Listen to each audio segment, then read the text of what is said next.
Here am I. I'm about to unbox this X32 Behringer mixing board. It's a digital mixing board. As you can see on the box, I opened the box earlier.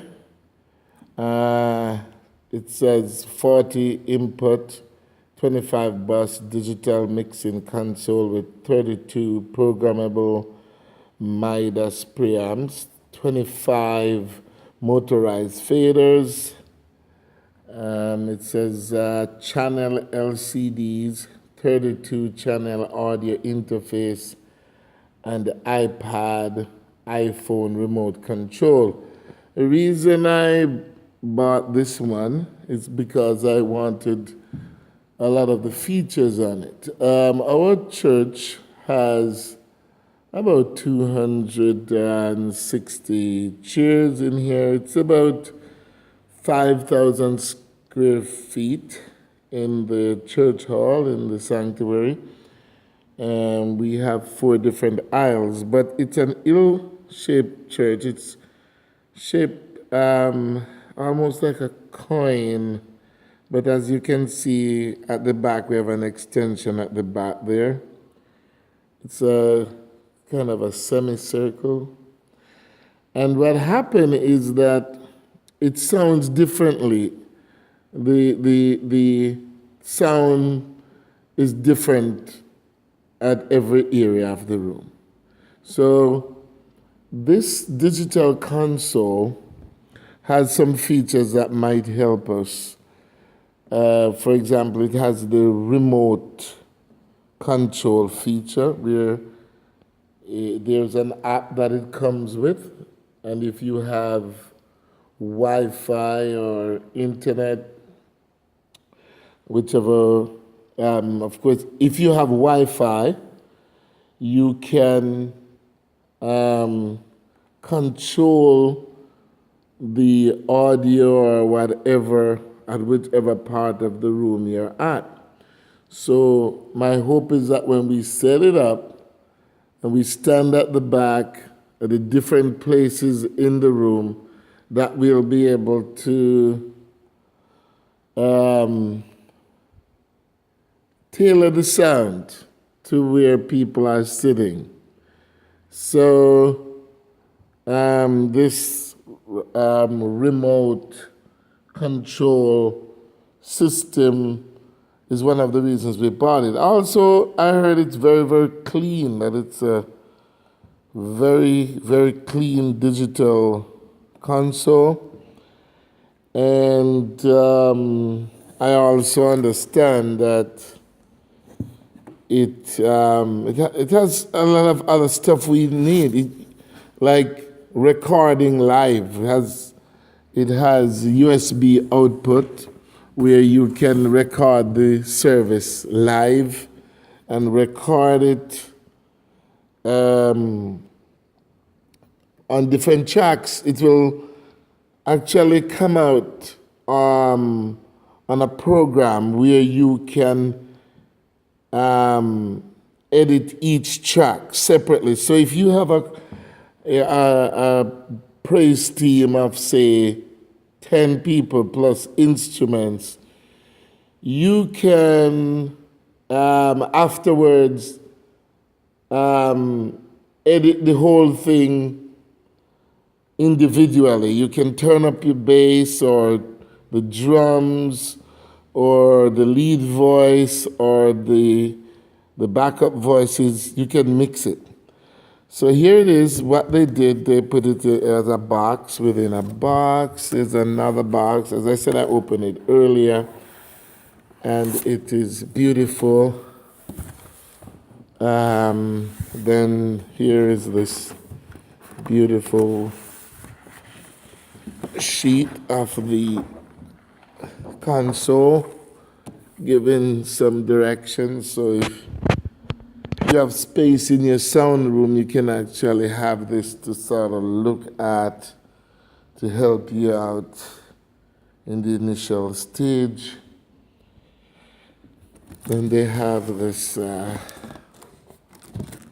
other cardboard to protect it. And of course, they don't want it to be damaged, so there's foam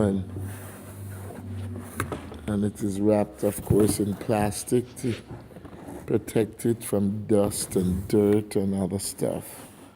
So I'm going to take this out and I'm going to hook it up pretty soon. I'm doing it on my phone, and I'm alone. I don't have any help here, but here's the nice board inside here. Here I'm trying to lift it out, to lift it out of the box. As you can see, it was tightly packed. I had to put down the phone to lift it out.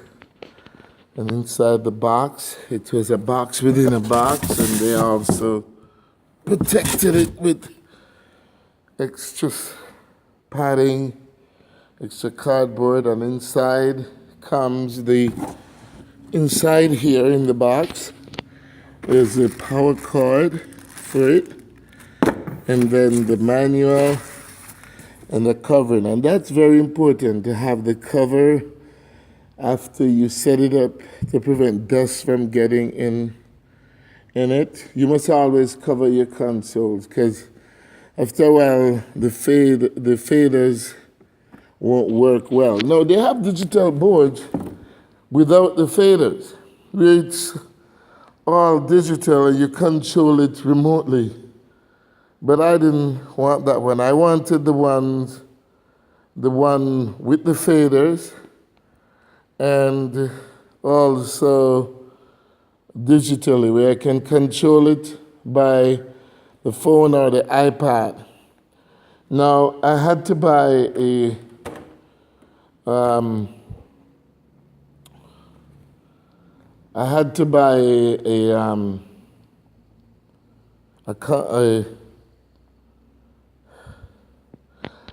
no, I'm gonna get it off here. Just let's see. I'm gonna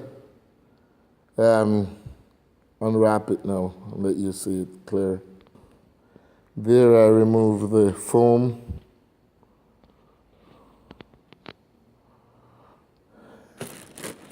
Now it's inside the plastic here. I'm going to remove the plastic from it. I had to buy a router to control it digitally.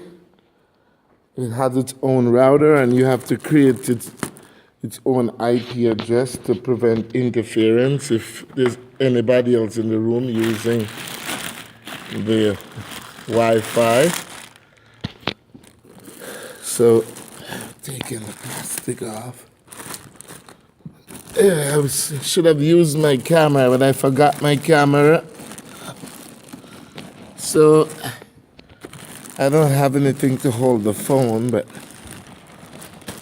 I'm trying to let you see the whole thing while I unwrap it. This is the back of it. I'm trying to get it off. Sorry for all that, but I want you to see it. At least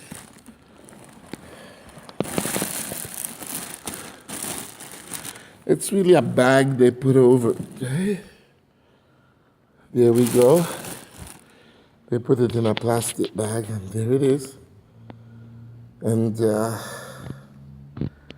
I'm gonna put it up, hook it up, and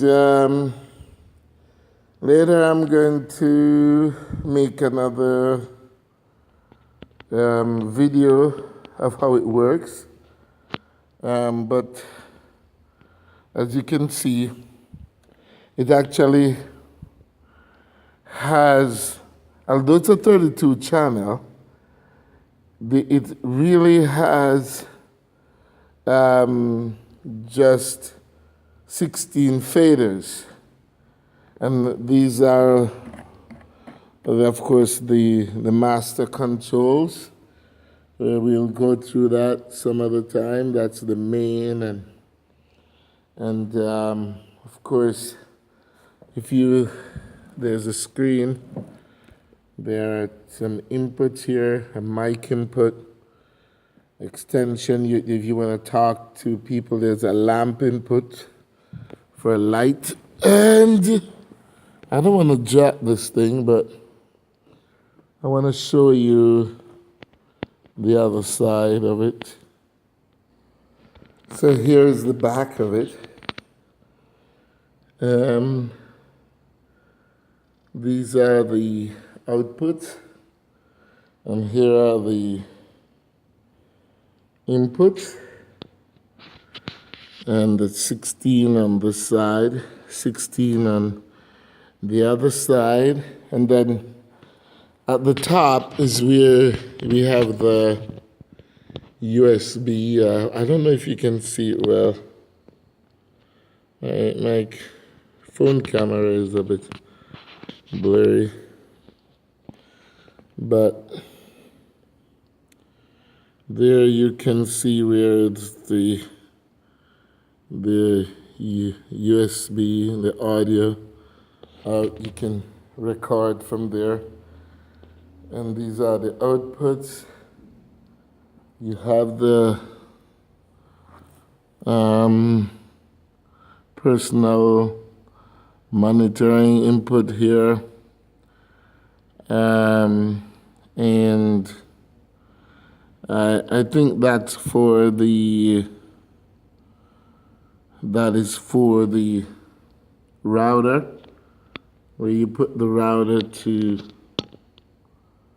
get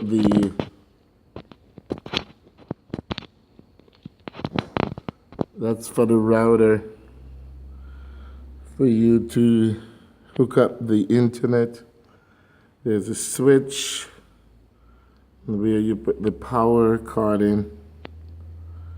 Sorry about this blurry thing on my phone. My Samsung phones always don't have the best quality. But this is what it looks like at the back. If I should try and show you the front again, there it is. The console unwrapped. And I hope it will sound as nice as it looks. Okay, thank you very much.